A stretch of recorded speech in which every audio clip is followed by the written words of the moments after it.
mon frère, sur son lit de mort, de m'occuper de son fils, mais ma femme veut le faire adopter parce qu'elle en a marre de lui. Mon frère est mort en mai et il m'a demandé de m'occuper de son fils au cas où il décéderait, car sa femme était morte quelques mois auparavant.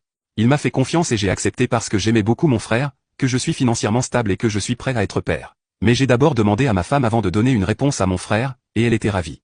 Elle a accepté immédiatement parce qu'elle a toujours voulu être mère et qu'elle adore s'occuper de mon neveu Eden. Nous l'avons donc accueilli dans notre famille et il est très bien élevé et intelligent, mais il est difficile de s'occuper d'un enfant.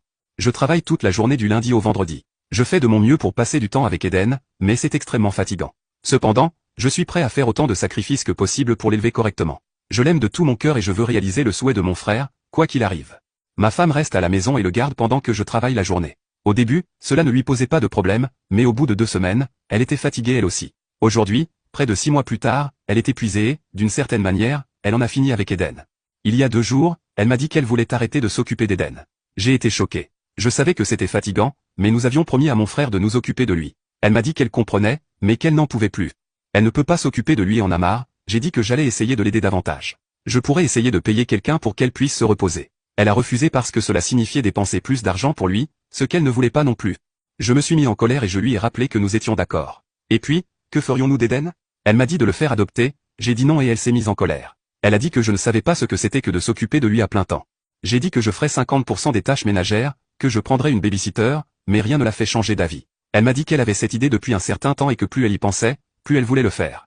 Je lui ai dit que j'avais besoin de réfléchir et elle a dit d'accord. Honnêtement, il n'y avait pas à réfléchir, je n'allais pas le faire adopter. Une semaine s'est écoulée, et je pensais qu'elle allait me presser à ce sujet, mais elle n'a rien fait.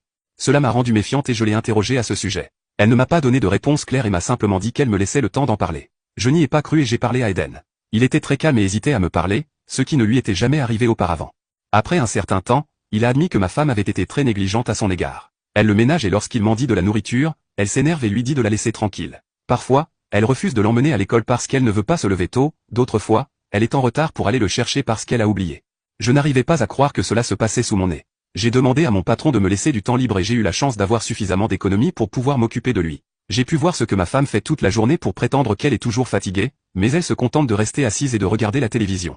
Pendant un certain temps, elle a peut-être fait des efforts, mais maintenant elle se comporte comme une dégénérée. Elle faisait des dégâts à gauche et à droite. Honnêtement, je ne sais pas pourquoi elle faisait tout ça, mais quand je lui ai demandé, elle m'a dit que c'était parce que maintenant j'allais savoir ce qu'elle avait vécu.